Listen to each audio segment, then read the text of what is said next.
Hola, ¿qué tal? A ver si empieza la... ahí está empezando. ¿Cómo están? Bienvenidos, bienvenidas. Gracias por estar ahí del otro lado. Estamos empezando una de estas transmisiones de domingo que cada tanto salen. Hace rato que no hacía una. Así que, como habrán visto, la, la invitación es hegeliana. Me pareció que el domingo era un buen momento.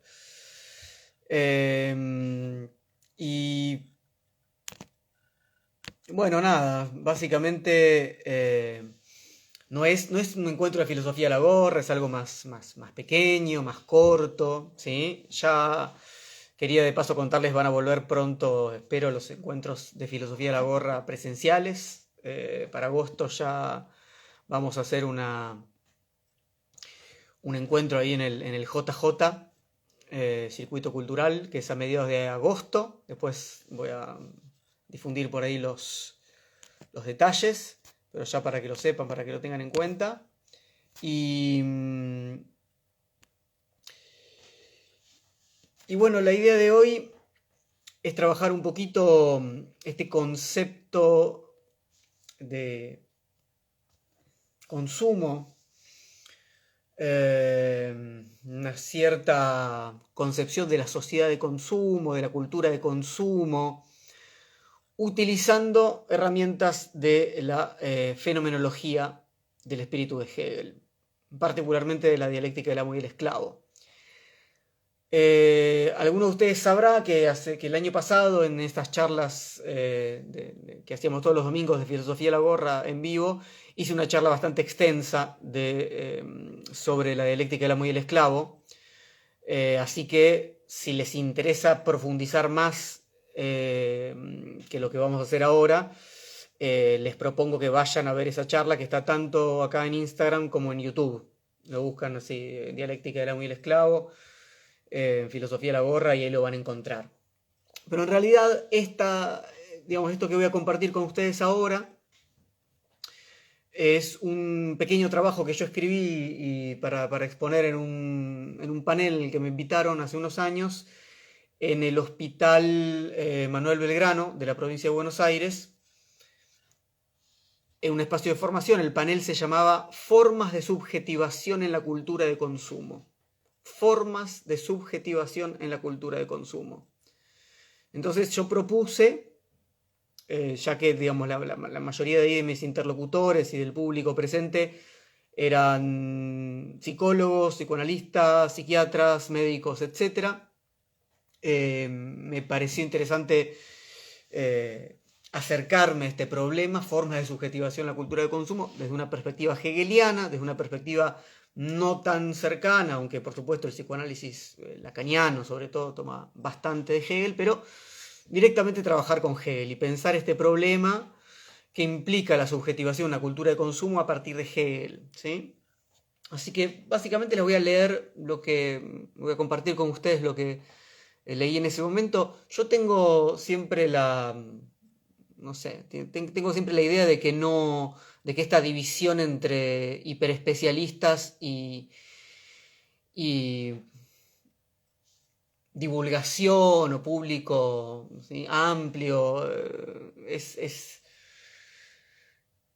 requiere atravesarla de diversas maneras, pero no simplemente haciendo una versión para cualquiera, para tontos, para gente que no leyó, para como, ¿no? A veces se pretende decir, bueno, decí esto pero de modo sencillo. No, yo creo que cualquier interesado puede escuchar y digamos, estar atento a una exposición que en realidad estuvo pensada para otro contexto y sin preocuparse por los momentos en los que a veces hay cosas que no entendemos, que nos pasa a todos, ¿sí? Encontrar ahí algo a partir de lo cual empezar a pensar, empezar a trabajar. Así que en ese sentido voy a leerles el texto absolutamente igual a como lo leí ese día, ¿sí? Empiezo con una cita del Ulises de Joyce que me gusta mucho y que lo he utilizado también para otra charla en algún momento, que dice así: el señor Leopoldo Bloom comía con fruición órganos internos de bestias y aves. Le gustaba la espesa sopa de menudos, las ricas mollejas que saben a nuez, un corazón relleno asado, lonjas de hígado fritas con raspaduras de pan, ovas de bacalao bien doradas.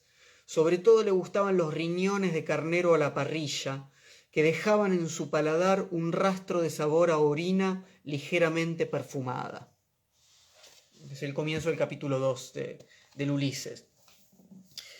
Bueno, poco importa que no tengamos los mismos gustos extravagantes que el señor Bloom.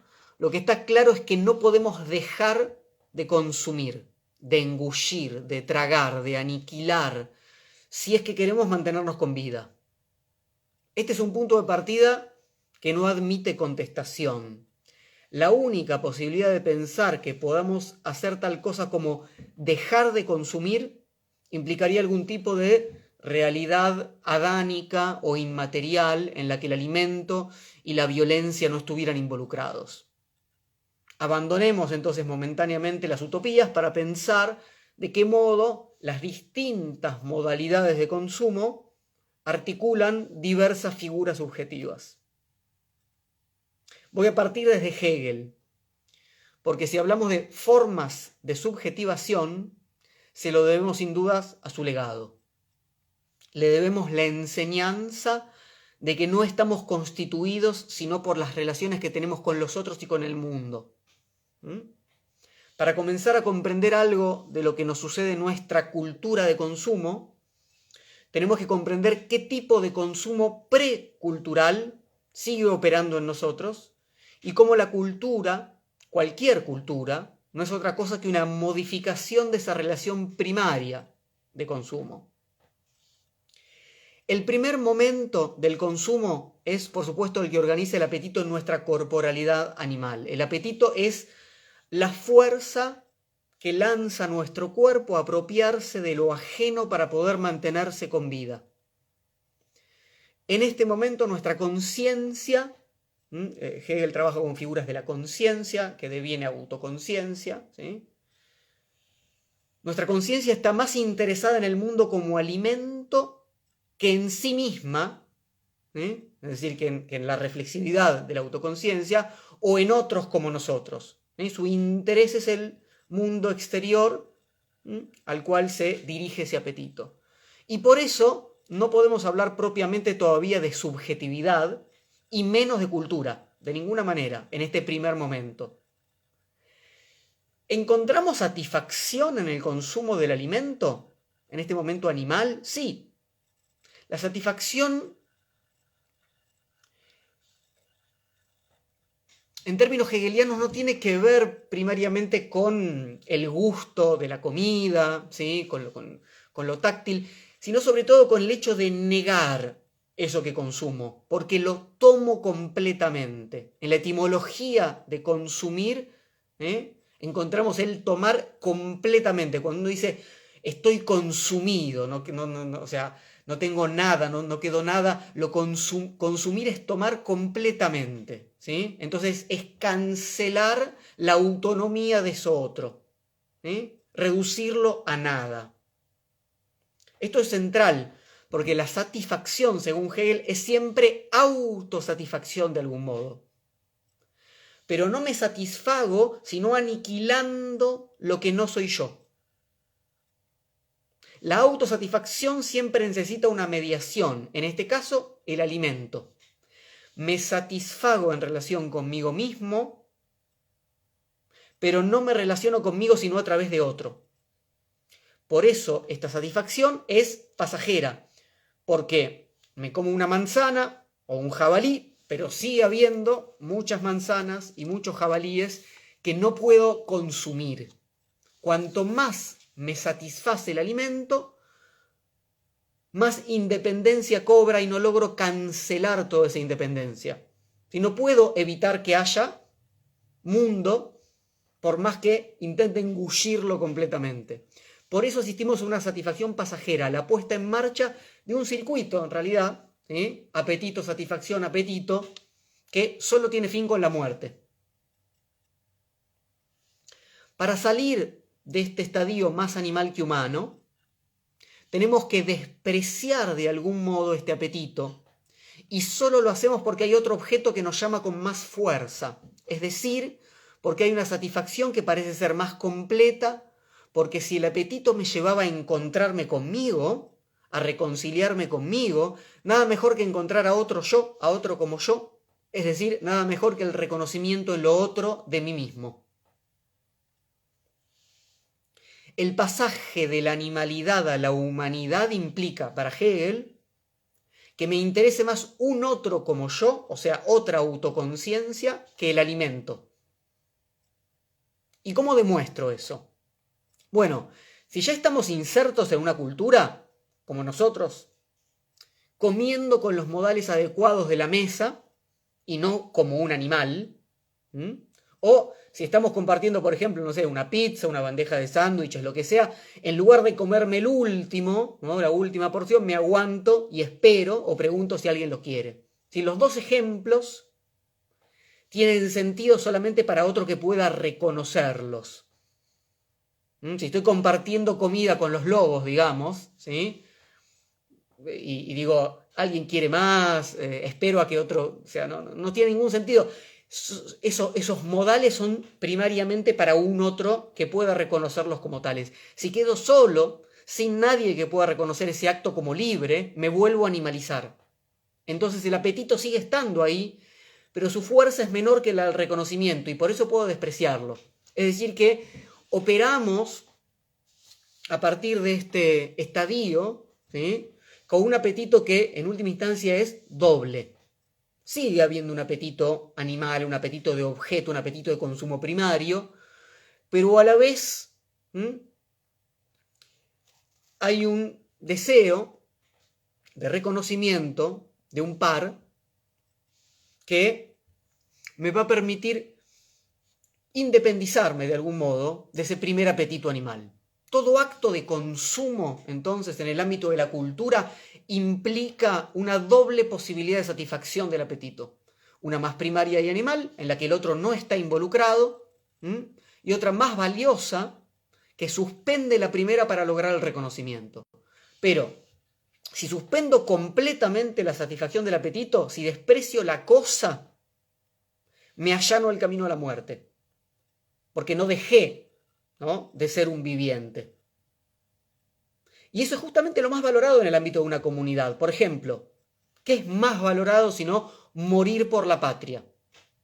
Realizar una huelga de hambre. Es decir, realizar un acto libre que muestre que no estoy simplemente determinado a conservarme como ser vivo, que soy otra cosa que cuerpo y apetito animal. ¿Por qué es tan valorada la posibilidad de que alguien renuncie a lo que lo mantiene con vida por una idea, por un valor ético, político, comunitario, etc.? Porque es algo que pensaríamos, por lo menos en esta distinción clásica entre lo animal y lo humano, que es exclusivo nuestro y que nos eleva desde nuestra existencia animal.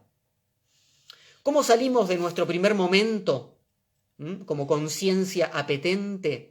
Arriesgando la vida. No por el alimento, como el animal también arriesga la vida por el alimento, sino en una lucha por el reconocimiento con el otro. Lo sagrado para el hombre no es respetar la vida del otro, sino poner a prueba al otro en una lucha a muerte. Si le interesa a ese otro, a esa otra autoconciencia, más conservar su vida, entonces no se diferencia del animal. Está más cerca del ciclo de la vida que de la comunidad humana. Si está dispuesto a arriesgar su vida para ser reconocido como una autoconciencia libre, entonces se humanizan mutuamente en ese acto de luchar a matar o morir contra el otro. El único acto libre, es decir, humano, que puedo realizar para el otro cuando todavía no hay cultura. Estoy hablando de cómo en el momento de la dialéctica era muy el esclavo, es el momento en el que de a poco abrimos la posibilidad de que empiece a desplegarse una cultura. ¿Sí? Lo primero que puedo hacer es negar mi apego animal a la vida, negar mi instinto de supervivencia, si quieren. ¿Mm? Pero bueno, dice Hegel, esto no puede funcionar porque si los dos nos trenzamos en una lucha a muerte por el reconocimiento, entonces terminamos muertos los dos, o al menos uno, y no puedo ser reconocido por un cadáver. Si mostré que no era un animal, pero el otro murió en la lucha, no obtuve mi reconocimiento. Esta falla en el reconocimiento mutuo primario es central, porque si las dos autoconciencias abandonan juntas y recíprocamente su animalidad, despreciando el mundo para encontrar valor solamente en el otro, el mundo queda olvidado. Es decir, pasamos, ¿sí?, de un apetito en el que yo intentaba negar al mundo para volver hacia mí, y ahora paso a un apetito en el cual con el otro y contra el otro, y el otro conmigo y contra mí, negamos el mundo para satisfacernos, ¿no?, como en un espejo entre nosotros. Ahora, si eso sucede completamente, no hay más mundo. ¿Sí? El mundo queda olvidado, quedamos detenidos en un idilio con el otro, casi melancolizados, con el mundo exterior cancelado, como los andróginos del mito de Aristófanes en el banquete de Platón. Si han leído, recuerdan el banquete de Platón, el famoso mito de los andróginos que son cortados a la mitad y cuando encuentran su otra mitad, ¿sí?, quedan abrazados hasta morir, ¿no? Eso es un poco ¿no?, una especie de circuito cerrado. Y la pregunta siempre en Hegel es cómo el circuito se reabre. Entonces, ¿qué implica que falle este reconocimiento mutuo según Hegel? Que va a tener que articularse de un modo más complejo. No es ¿no?, yo y el otro como un espejo. Necesitamos el mundo, ¿sí? Hace falta una mediación. ¿Vamos a encontrar satisfacción en el otro? Sí, pero a través del mundo. En el problema que nos ocupa hoy, a través del mundo de las elecciones de consumo que realicemos. Pero para eso falta. Lo que está diciendo Hegel es que si al comienzo no hay reciprocidad en el reconocimiento, no se da a la vez, entonces lo que hay es desigualdad. Una de las autoconciencias que se enfrentaron en esa lucha a muerte tiene miedo a morir y queda entonces apegada a la naturaleza y se va a subjetivar como siervo o esclavo. ¿Siervo o esclavo de quién? Del que sí puso en riesgo su vida, que se transforma así en su señor o amo. Y recién ahora se puede dar un paso más. El señor se convirtió en tal por despreciar su condición natural. Él quiere relacionarse con otro como él, no con la naturaleza, y por eso le va a dejar al siervo la relación con la naturaleza, ya que el siervo no la despreció, el siervo quedó todavía con un miedo animal, con un miedo a morir, demasiado cercano a lo natural. Entonces, si soy señor, es que hay un siervo para mí y que él es el que se ensucia las manos con la naturaleza, es decir, me sirve. ¿Sí? A mí la naturaleza no me interesa más, yo ya mostré que estoy para otra cosa, para el encuentro de las autoconciencias, para la idea de libertad. Ahora sí llegamos al segundo momento del consumo entonces, porque la manzana o el jabalí que me trae el ciervo, aunque no les haga nada, aunque no cocine la manzana, aunque no cocine el jabalí, ¿sí?, o sea, aunque solamente, ¿no?, saque la manzana del árbol o agarre un jabalí que estaba ahí, ¿no?, lo acuchille, me lo traiga, así como está, ¿sí?, no son ya puramente naturales, están mediadas por el siervo para mí. La satisfacción del señor no puede estar en el apetito animal, si no, no sería señor, sino en que el otro le sirva. El objeto, la manzana o el jabalí que me trae el siervo, es para él. Lo importante es que se lo trae el siervo y entonces puede adueñarse completamente del objeto, consumirlo, aniquilarlo, porque es para él, no es naturaleza. Permítame leerles un poquito de la fenomenología, solamente un párrafo, ¿sí? Dice Hegel: por el contrario, Por el contrario, a través de esta mediación, la relación inmediata se convierte para el Señor en la pura negación de la misma o en el goce. Lo que la apetencia no lograra, lo logra Él. Acabar con aquello y encontrar satisfacción en el goce. La apetencia no podía lograr esto a causa de la independencia de la cosa.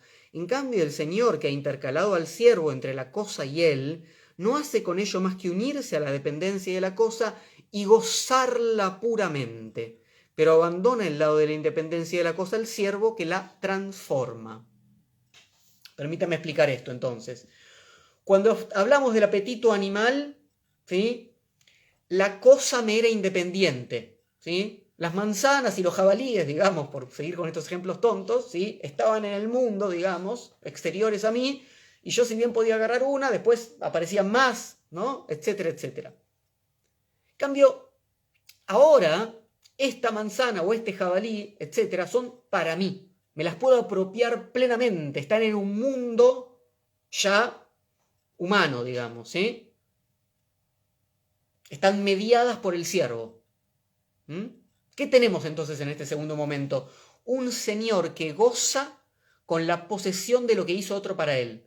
Lo que goza no es el objeto como natural, sino el dominio sobre el otro encarnado en el objeto.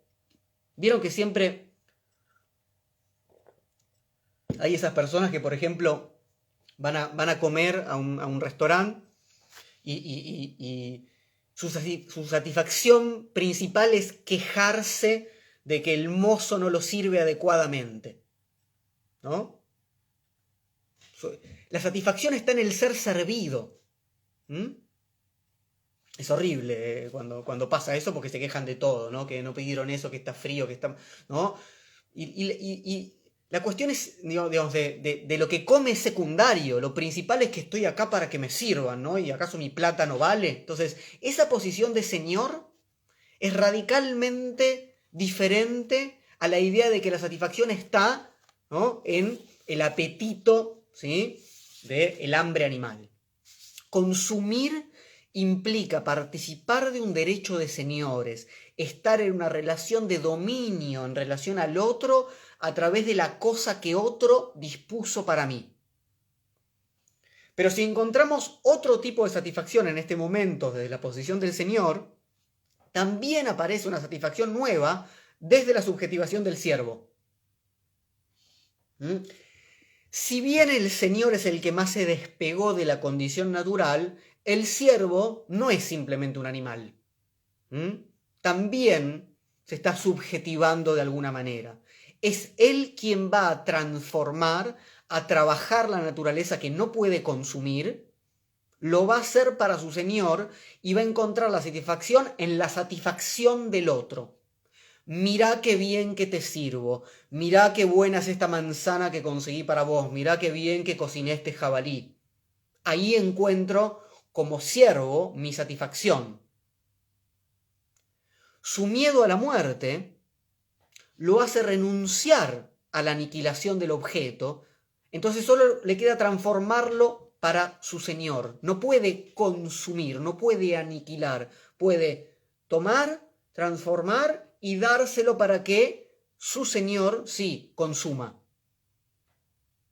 El siervo va a ser el que, trabajando la naturaleza para el otro, le dé una forma humana, es decir, va a ser el motor de la cultura, de la naturaleza mediada por el hombre, negada por el hombre.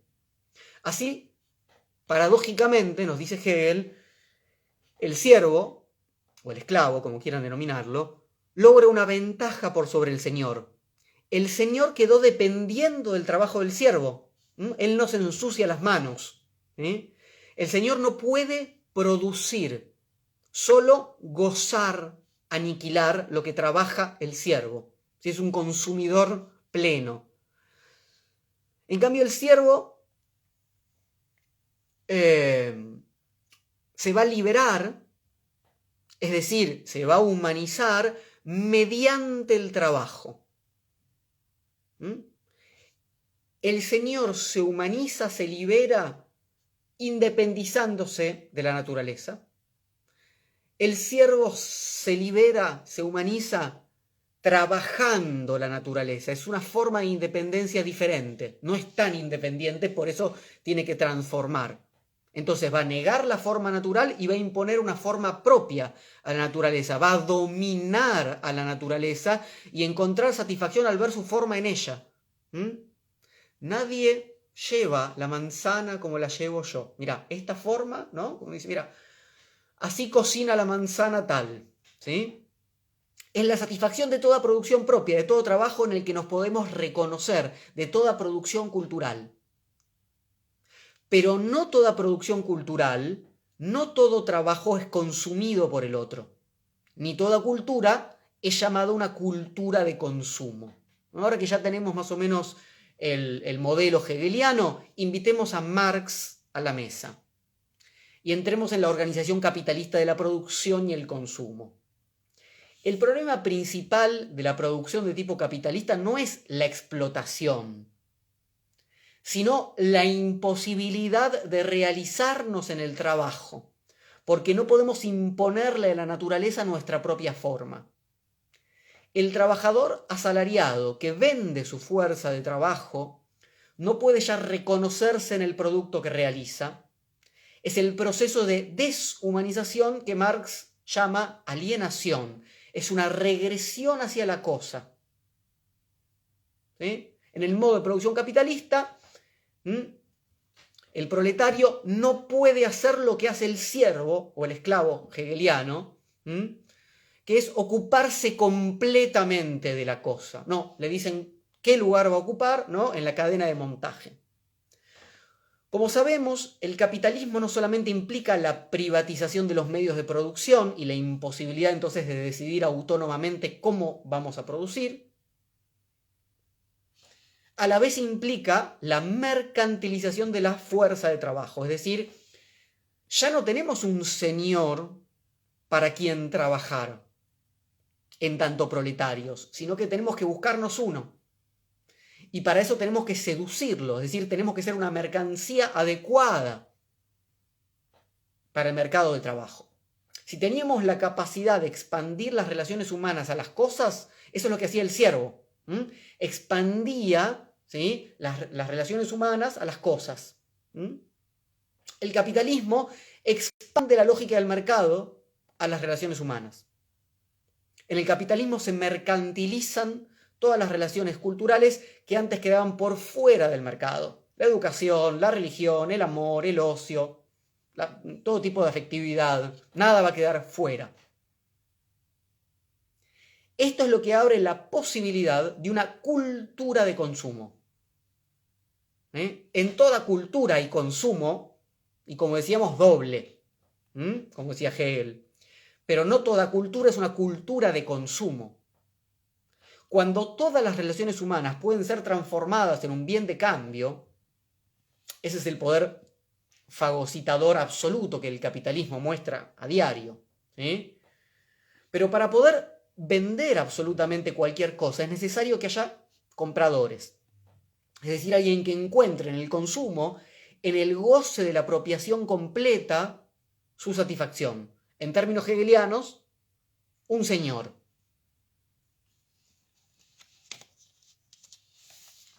La cultura de consumo nos coloca todo en la que estamos, ¿sí? Nos coloca todo el tiempo en la situación del amo. Se nos promete el goce del objeto. Aún cuando se trata de relaciones humanas, se nos dice que están hechas para nosotros. Se nos pone en la situación de dominio, de la posesión completa y de su aniquilación. Uno no le debe nada a eso que está ahí para uno, es para mí. ¿Qué nos dice cualquier publicidad que nos aparezca acá en Instagram, en las redes sociales? Es para vos. Ahora con las redes sociales más, ¿no? Porque dice, es para vos, Diego, es para vos, Juancito, es para vos, María, ¿sí? Para vos, porque te conocemos. El algoritmo, ¿sí?, te propone esto que es para vos. Adueñátelo completamente.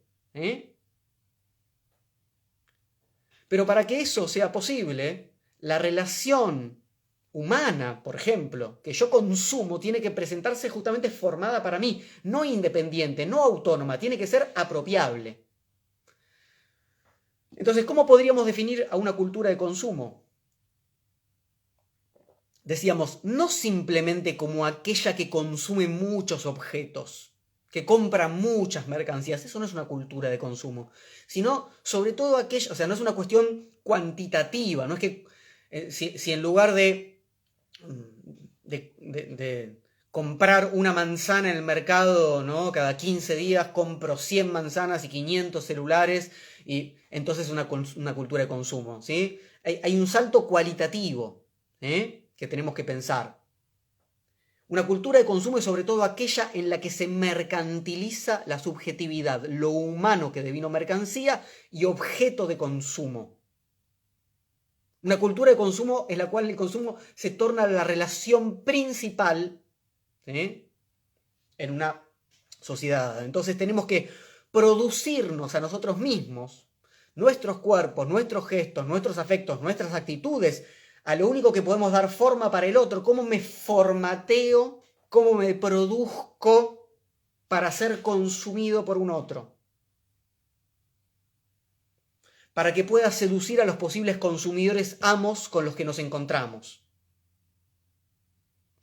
Desde la perspectiva del... Entonces, dicho esto a grandes rasgos, tenemos otra vez dos perspectivas, ¿sí?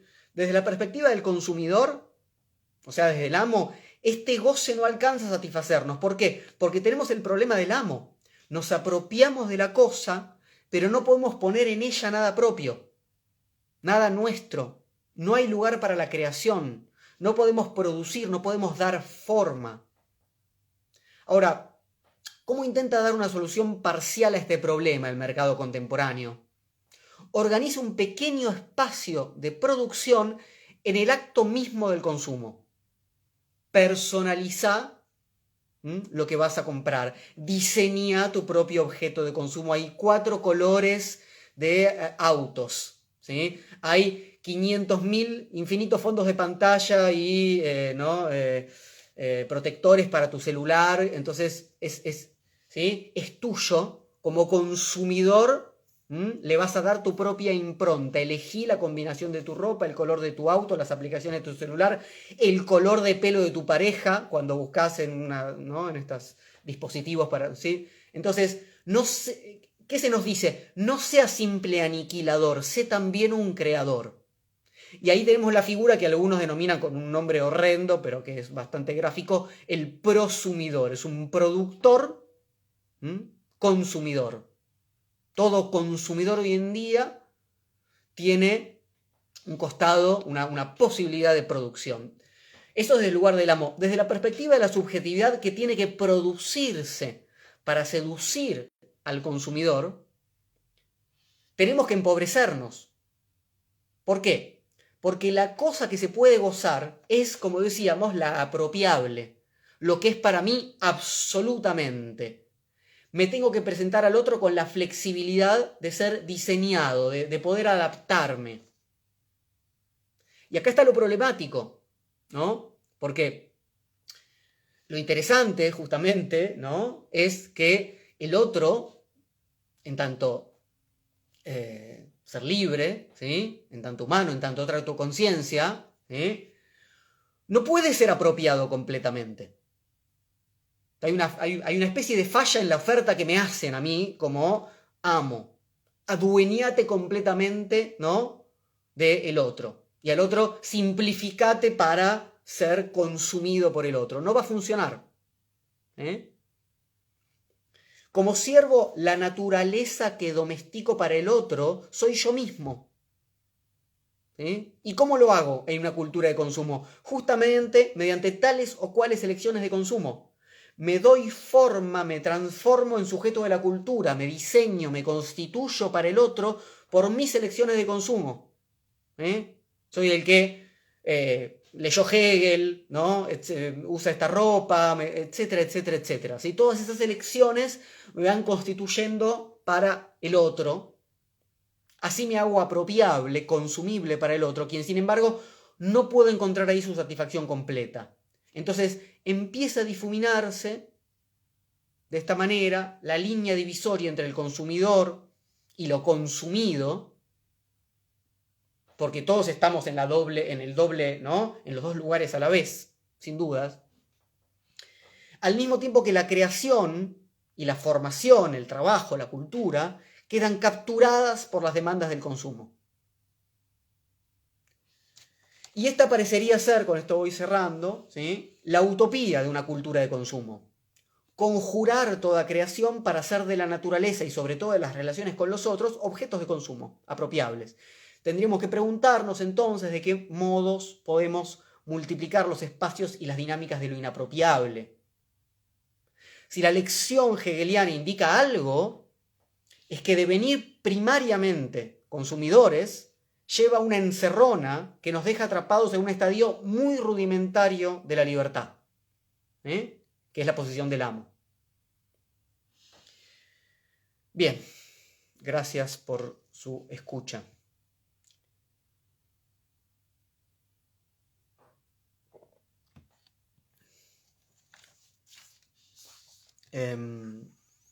Voy a ver si hay alguna pregunta, algún comentario, si alguien tiene ganas de conversar un poquito, no mucho porque...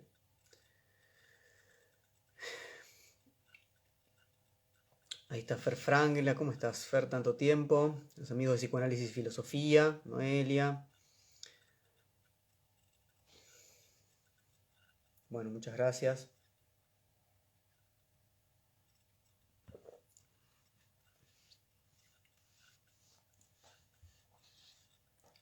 Gracias, Miriam.